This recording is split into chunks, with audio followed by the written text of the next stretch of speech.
तो welcome back to my channel. कैसे हैं आप सब? स्वागत है आपका एमपी बोर्ड स्टडी सर्कल में। हमने पिछली वीडियो में कक्षा 8 की बसंत भाग 3 का चैप्टर नंबर 8 पढ़ा था। ठीक है, आज हम चैप्टर नंबर 9 पढ़ते हैं। आप लोग प्लेलिस्ट में जाके देख लीजिएगा, आपको प्लेलिस्ट में मिल जाएगा चैप्टर नंबर 8। ठीक है, ये आपकी परीक्षा के लिए, आपके फाइनल एग्जाम के लिए वेरी इंपॉर्टेंट चैप्टर है। आप लोग इस चैप्टर को पूरा समझिए। हम हर चैप्टर के 2 पार्ट बनाते हैं। पहले चैप्टर में आपको अच्छे से पार्ट को समझाएंगे, उसके दूसरे पार्ट में हम क्वेश्चन आंसर्स को सॉल्व करेंगे। ठीक है, चलिए स्टार्ट करते हैं। आप सब लोग प्लीज़, जितने भी लोग वीडियो को देखते हैं, प्लीज़ वीडियो को लाइक कर दीजिए, क्योंकि वीडियो देखते हो आप और फिर लाइक नहीं करते हो, ऐसा अच्छी बात नहीं होती ना। चलिए स्टार्ट करते हैं हम। सबसे पहले पाठ का नाम पढ़ते हैं। पाठ का नाम है जहां पहिया है। पाठ का क्या नाम है? जहां पहिया है। चलिए हम शुरू करते हैं। पुडुकोट्टई, तमिलनाडु। तमिलनाडु में एक जगह है, उसका क्या नाम है? पुडुकोट्टई। साइकिल चलाना एक सामाजिक आंदोलन है। कुछ अजीब सी बात है ना, लेकिन चौंकाने की बात नहीं है। क्या है साइकिल चलाना? एक वहां पर कहाँ? तमिलनाडु में एक सामाजिक आंदोलन है। पुडुकोट्टई जिले की हजारों नवसाक्षर ग्रामीण महिलाओं के लिए यह सब आम बात है। अपने पिछड़ेपन पर लात मारने, अपना विरोध व्यक्त करने और उन जंजीरों को तोड़ने का जिनमें वो जकड़े हुए हैं, कोई ना कोई तरीका लोग निकाल ही लेते हैं। कभी कभी ये तरीके अजीबोगरीब भी होते हैं। क्या है ना, वहाँ जो पुडुकोट्टई जिला है, वहाँ नव साक्षर मतलब नई जो पढ़ी लिखी ग्रामीण महिलाएं हैं, उनके लिए ये सब आम बात है। वो क्या करती हैं, जो पिछड़ेपन मतलब गरीब लोग हैं, उन गरीब लोग थे पहले, वहां पर उन्होंने क्या किया, अपना विरोध व्यक्त करने के लिए, उनके प्रति अपना विरोध व्यक्त करने के लिए उन्होंने ये तरीका निकाल लिया। ये अजीबोगरीब तरीके होते हैं कि भाई सामाजिक साइकिल चलाना कैसे आंदोलन हो सकता है ना। चलिए आगे चलते हैं। भारत के सर्वाधिक गरीब जिलों में से एक है पुडुकोट्टई। पुडुकोट्टई कौन सा जिला है? जो हमारा भारत है उसमें सबसे ज्यादा गरीब जिले हैं, उनमें से सबसे एक कौन सा है? तमिलनाडु का पुडुकोट्टई। पिछले दिनों क्या हुआ था, यहाँ की जो ग्रामीण महिलाएं थी, उन्होंने अपनी स्वाधीनता, आजादी और गतिशीलता को अभिव्यक्त करने के लिए प्रतीक के रूप में साइकिल को चुना था। वहाँ क्या करते थे, वहाँ वहाँ गरीब जिले थे, गरीब जिला था वो, वहाँ कोई पैसे ऐसे नहीं थे। तो जो ग्रामीण गांव की महिलाएं थी, उन्होंने क्या किया था, आज़ादी और गतिशीलता मतलब स्वाधीनता को बनाए रखने के लिए उन्होंने अपनी साइकिल को चुना। उनमें से अधिकांश नव साक्षर थी, मतलब नई जो साक्षर थी। अगर हम 10 वर्ष में कम उम्र की लड़कियों को अलग कर दें, तो इसका अर्थ यह होगा कि यहाँ ग्रामीण महिलाओं के 1/4 हिस्से ने साइकिल चलाना सीख लिया था। क्या कह रहे हैं कि अगर 10 वर्ष से जो कम उम्र की हैं, मतलब 10 साल से जो कम उम्र की लड़कियां, उनको हटा दें, तो यहाँ जो ग्रामीण महिलाएं, जितनी भी महिलाएं थी गांव की, उनमें से 1/4 मतलब 100 महिलाओं में 25 महिलाओं ने साइकिल चलाना सीख लिया। 1/4 हिस्से ने साइकिल चलाना सीख लिया। और इस महिलाओं में से 70,000 से भी अधिक महिलाओं ने प्रदर्शन और प्रतियोगिता जैसे सार्वजनिक कार्यों में बड़े गर्व के साथ अपने नए कौशल का क्या किया था, मतलब जिस 70,000 से भी अधिक जो महिलाएं थीं, उन्होंने क्या किया था, प्रदर्शन और एवं प्रतियोगिता होती है जिसमें सार्वजनिक कार्यक्रम होते हैं, उनमें बड़े गर्व के साथ क्या किया था, अपने नए कौशल का प्रदर्शन किया था। आगे चलते हैं। अभी भी उनमें साइकिल चलाने की इच्छा जारी है। वहाँ इसके लिए कई प्रशिक्षण शिविर चल रहे। प्रशिक्षण शिविर का अर्थ होता है कि जहाँ महिलाओं को साइकिल चलाना सिखाया जाता है। प्रशिक्षण मतलब प्रशिक्षण दिया जाता है। ग्रामीण पुडुकोट्टई के मुख्य इलाकों में अत्यंत रूढ़िवादी जो पृष्ठभूमि है, वहां से आई युवा मुस्लिम लड़कियां सड़कों से अपनी साइकिलों पर जाती हुई दिखाई देती हैं। जो ग्रामीण जिला है, वहां रूढ़िवादी जो पृष्ठभूमि है, वहां से जो भी मुस्लिम लड़कियां हैं, वो भी अपनी साइकिलों से चलती हुई दिखती हैं। जमीला बीवी नामक एक युवती ने, जिसने साइकिल चलाना शुरू किया, मुझसे ये कहा कि ये मेरा अधिकार है। उन्होंने क्या कहा, साइकिल चलाना क्या है, उनका अधिकार है। अब हम कहीं भी जा सकते हैं, हमें बस का इंतजार नहीं करना पड़ेगा। और जब मैंने साइकिल चलाना शुरू किया तो लोग फब्तियाँ कसते थे, फब्तियाँ मतलब बातें बनाते थे कि लड़कियां कहीं साइकिल चलाती हैं, ऐसे साइकिल चला पाएंगी, ऐसी बातें गांव के लोग जो पुरुष थे वो बनाते थे। लेकिन मैंने उस पर कोई ध्यान नहीं दिया। वो क्या कह रही हैं कि जब हमने साइकिल चलाना सीखा था तो कई लोग थे जो हम पे बातें करते थे, हमसे बातें करते थे कि आप साइकिल नहीं चलाना सीखोगी, लड़कियां कहीं साइकिल चलाती हैं, ऐसा बात कहते थे। लेकिन उन पर उन्होंने ध्यान बिल्कुल नहीं दिया था। उन्होंने कहा कि ये हमारा क्या है, अधिकार है साइकिल चलाना, अब हम कहीं भी जा सकते हो, किसी किसी प्रकार से किसी दूसरे पर निर्भर नहीं है, ना हमें बस का इंतजार करना पड़ेगा, हमारा मन होगा तब हम साइकिल चला के चले जाएंगे। फातिमा क्या थी? फातिमा एक मध्यम माध्यमिक स्कूल में पढ़ती थी। अब आप सबको बता दें कि माध्यमिक स्कूल क्या होता है। माध्यमिक स्कूल कक्षा 6 से कक्षा 8 तक की क्लास को हम क्या कहते हैं? माध्यमिक कक्षा में। माध्यमिक स्कूल कक्षा 6 से कक्षा 8 तक की कक्षाएं माध्यमिक स्कूल में आई जाती हैं। और उन्हें साइकिल चलाने का ऐसा चाव लगा कि हर शाम आधा घंटे की किराए पर साइकिल ले लेती थी। मतलब उन्हें इतने साइकिल चलाना अच्छा लगता था कि वे हर शाम आधा घंटे के लिए किराए पर किसी की साइकिल ले ली, किराया दे दिया। और एक नई साइकिल खरीदने की उनकी हैसियत नहीं थी क्योंकि वो गरीब थी, तो नई साइकिल तो नहीं खरीद सकती थी, इसलिए वो किसी पर किराए से ले लेती थी और साइकिल चलाती थी। फातिमा ने बताया कि साइकिल चलाने में एक खास तरह की आज़ादी है, हमें किसी पर निर्भर नहीं रहना पड़ता।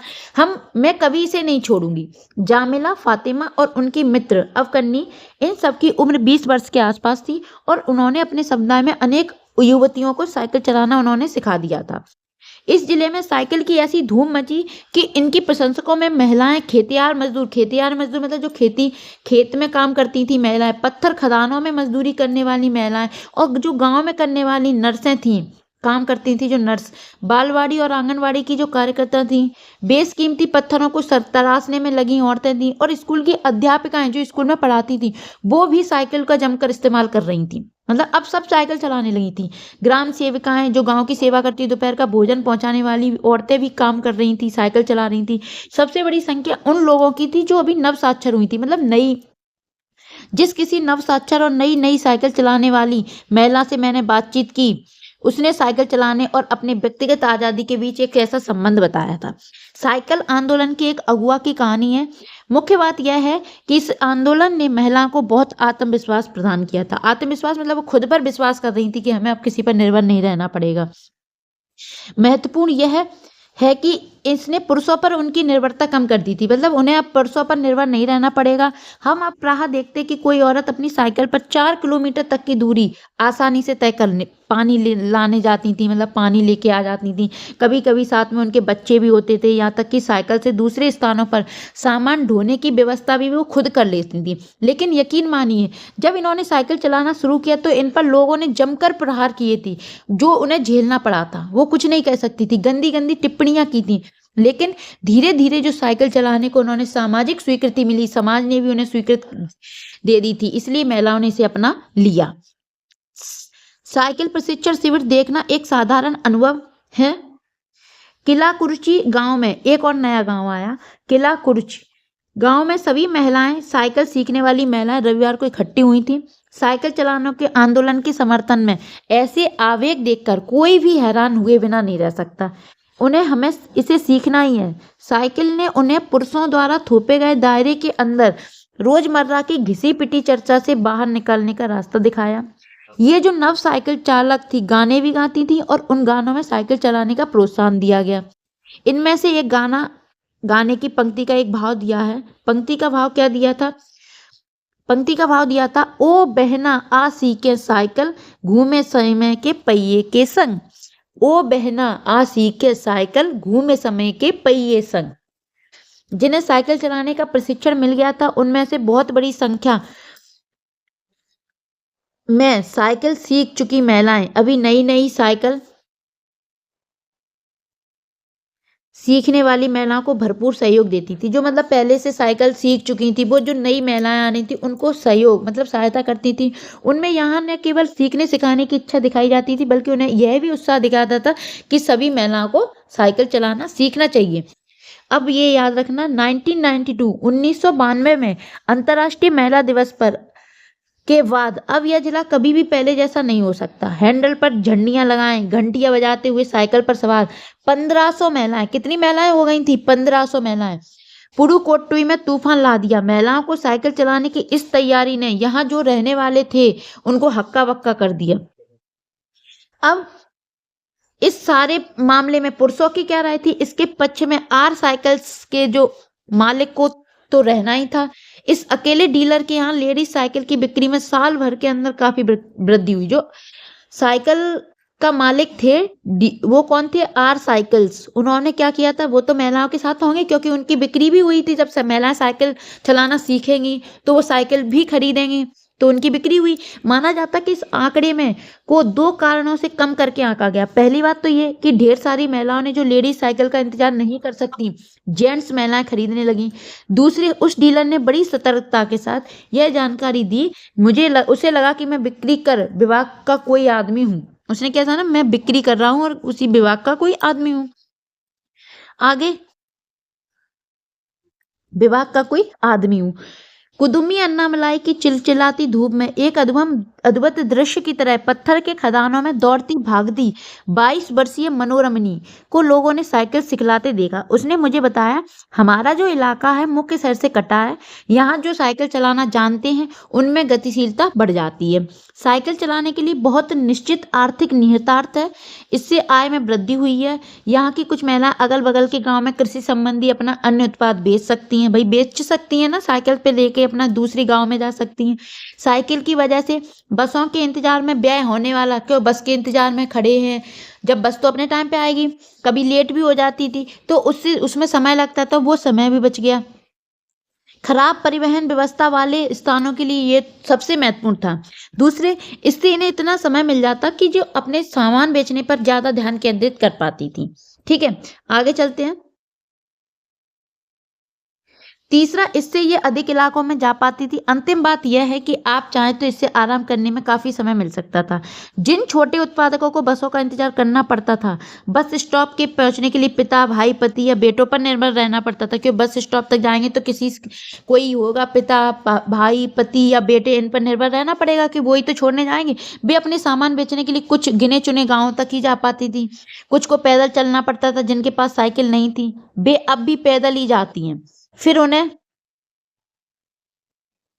बच्चों की देखभाल के लिए, पीने का पानी लाने जैसे घरेलू कामों के लिए भी जल्दी भागकर घर पहुंचना पड़ता था। अब जिनके पास साइकिल है वे सारा काम बिना किसी दिक्कत के कर लेती थी। इसका अर्थ यह हुआ कि अब आप किसी सुनसान रास्ते पर भी देख सकते कि कोई युवा माँ साइकिल पर आगे अपने बच्चे को बिठाए पीछे कैरियर पर सामान लादे जा रही है। वह अपने साथ पानी से भरे 2-3 बर्तन लेके अपने गांव पर जाती देखी जा सकती है। ठीक है, तो साइकिल से महिलाओं को काफी आराम हुआ। अन्य पहलुओं से ज्यादा आर्थिक पहलू पर ही बल देना गलत होगा। साइकिल प्रशिक्षण से महिलाओं के अंदर आत्मविश्वास की भावना पैदा हुई। यह सबसे महत्वपूर्ण यह है कि फातिमा का कहना है, बेशक यह मामला केवल आर्थिक नहीं है। फातिमा ने यह बात इस तरह कही जिससे मुझे लगा कि मैं कितनी मूर्खतापूर्ण ढंग से सोच रहा हूँ। उसने आगे कहा, साइकिल चलाने में मेरी कौन सी कमाई होती है? मैं तो पैसे ही गंवाती हूँ। मेरे पास इतने पैसे नहीं है कि मैं साइकिल खरीद सकूं, लेकिन हर शाम मैं किराए पर साइकिल लेती ताकि मैं आज़ादी और खुशहाली का अनुभव कर सकूं। उसके पास पैसे नहीं थे जो साइकिल खरीदे, लेकिन वो हर शाम इसलिए किराए पर साइकिल लेती थी ताकि वो आज़ादी और खुशहाली का अनुभव करे, खुश हो। पुडुकोट्टई पहुंचने से पहले मैंने इन विनम्र सवारियों के बारे में कभी इस तरह सोचा ही नहीं था। मैंने कभी साइकिल की आज़ादी का प्रतीक नहीं समझता था साइकिल को। आगे चलते हैं। एक महिला ने वहां बताया कि लोगों के लिए यह समझना बहुत कठिन है कि ग्रामीण महिलाओं के लिए कितनी बड़ी चीज है। उनके लिए तो ये हवाई जहाज उड़ाने जैसी उपलब्धि है, जैसे कोई हवाई जहाज उड़ाता ना, वैसी उपलब्धि कि उन्होंने अपनी साइकिल चलाना सीख लिया। लोग इस पर हंस सकते हैं, लेकिन केवल यहाँ की औरतें ही समझ सकती हैं कि उनके लिए यह कितना महत्वपूर्ण है। जो पुरुष इसका विरोध करते हैं वे जाएं और टहलें, क्योंकि जब साइकिल चलाने की बात आती है वे महिलाओं की बराबरी कर ही नहीं सकती। ये किसने लिखा है? ये आपको लिखा है, पी साईनाथ जी ने लिखा है। ठीक है जी, तो चैप्टर आपको समझ में आ गया। अगले पार्ट में हम इसके शब्दार्थ और क्वेश्चन आंसर सॉल्व करेंगे। मिलते हैं नेक्स्ट वीडियो में। आप चैप्टर को अच्छे से पढ़ के आना, जिससे आप क्वेश्चन आंसर्स खुद ही समझ जाओ, खुद ही करने लगो, है ना। चैप्टर को अगर आप पार्ट को अच्छे से समझ जाएंगे तो आप क्वेश्चन आंसर को अपने आप ही कर लेंगे, है ना। क्वेश्चंस के आंसर अपने आप ही ढूंढ लेंगे चैप्टर में से। ठीक है, मिलते हैं नेक्स्ट वीडियो में। वीडियो कैसी लगी प्लीज़ वीडियो को लाइक करें, कमेंट करें, चैनल को सब्सक्राइब करें। मिलते हैं नेक्स्ट वीडियो में। तब तक के लिए बाय। तब तक के लिए बाय एंड टेक केयर।